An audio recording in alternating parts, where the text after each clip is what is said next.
My name's Darby Giles, And I'm Jaden Pearl. and our topic is a new beginning. So after World War II, there was just kind of this rush back to the airlines. Now that the militaristic part of the aviation community wasn't nearly as needed, so that's what our chapter is about. Yep, and our first topic is just kind of the growth of the industry from 1941 to 1946. In just the time span straight right after World War II, in 1945, we're seeing about 7.5 million people traveling using aviation, and then in 46, we almost double it to 12.5 million. Yeah, that's just like only a year later, you're doubling the amount of people flying every year, which is crazy. And even like the seating capacity of these airlines, before we're looking at about 6,200 seats a year or whatnot, and then after the war, we're looking at about 19,000. Yeah, so all the seats available, there's 62,000 seats between all the airlines. By the end of 46, there's 19,000, which is more than triple. So, And as this growth continues to happen, we see that happen along airports as well. From 1941 to 1947, we almost have gain almost 3,000 new airports. And we'll see that come into play later as these airlines start to have newer destinations. yeah, and speaking of new destinations, you can't also forget about the new planes that are being created.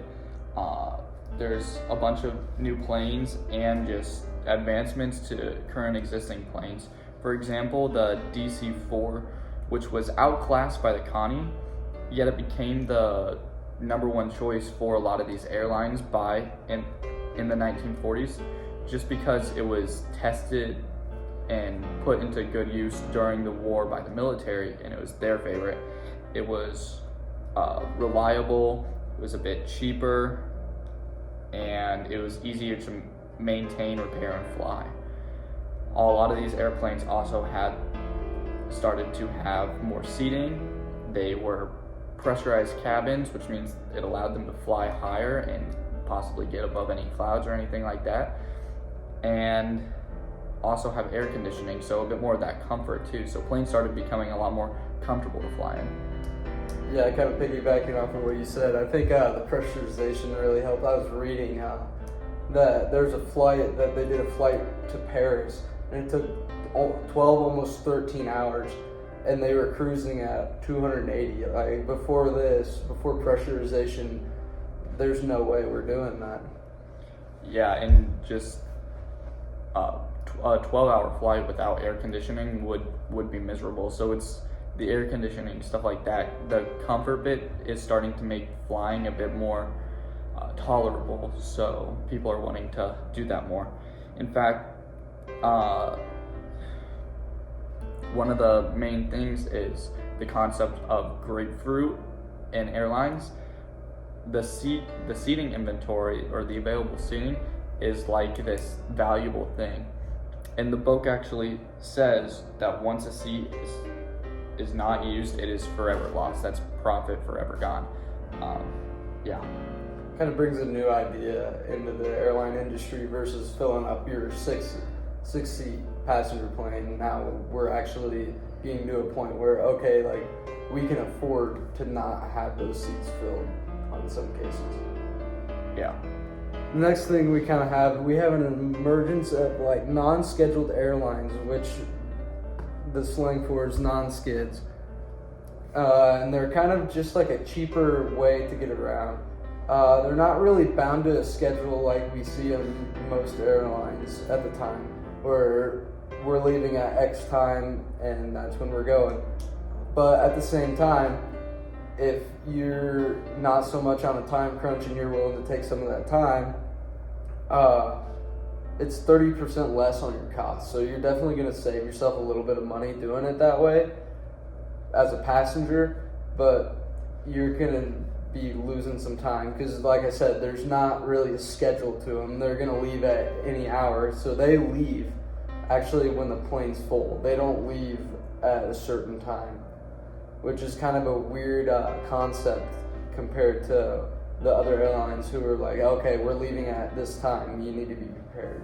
Yeah, but it kind of goes back to that grapefruit mentality where they want to make sure every single seat is filled. They're not trying to take off or go somewhere without every seat filled, because every seat that's not filled is a little less money that the airline could be making.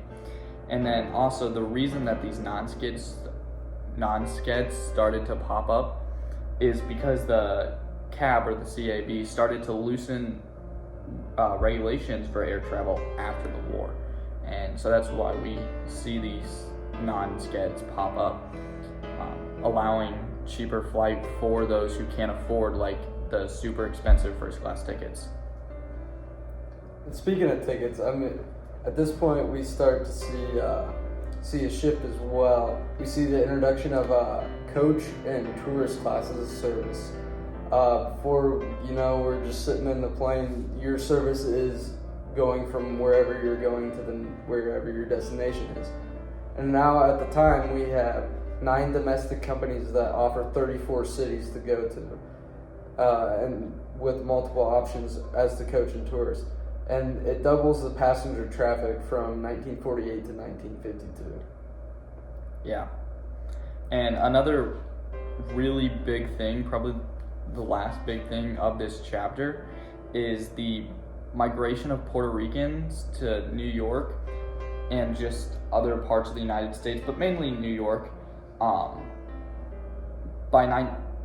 This took place during the 1940s, mostly late 1940s, and by 1950 there were over 250,000 Puerto Ricans that had traveled to New York, and they had a really big impact on the airlines because that's how most of them got over. Yeah, and when I was reading it, it actually said if you were living in Puerto Rico for $75, you could get yourself a flight to New York and start a new life in New York for $75. So that kind of wraps up our chapter for the overview here. The main points and main takeaways here are we start to see airlines really grow from pre-World War I or pre-World War II to post-World War II. We really start to see some airlines gain some traction as to popularity. Yeah, and like he said, those airlines are just starting to develop. Some restrictions are being lifted, and we're really seeing like that big aviation boom. A lot of people are now really familiar and comfortable with the airline industry. It's been tested in World War II. A lot more people recognize it as a safer way to travel, and a lot more people are less skeptical about flying now. So that is definitely a huge impact that World War II had. A lot of things in here don't seem that big, but in the grand scheme of things, starting to see like that, the cheaper flights allowing for people to fly places for cheaper, maybe not take the longer, more time-consuming railroads, but actually get on a plane and take a 2-hour flight instead of an 8-hour railroad trip, is very big for the aviation industry, and as well as the development of those nicer conditions, the pressurized flights allowing for smoother flights, maybe flying above weather, or air conditioning, just adding comfortability to there. Yep. I think well said. Well, that concludes our little podcast. We appreciate you for taking the time and listening. Yes, that was a new beginning.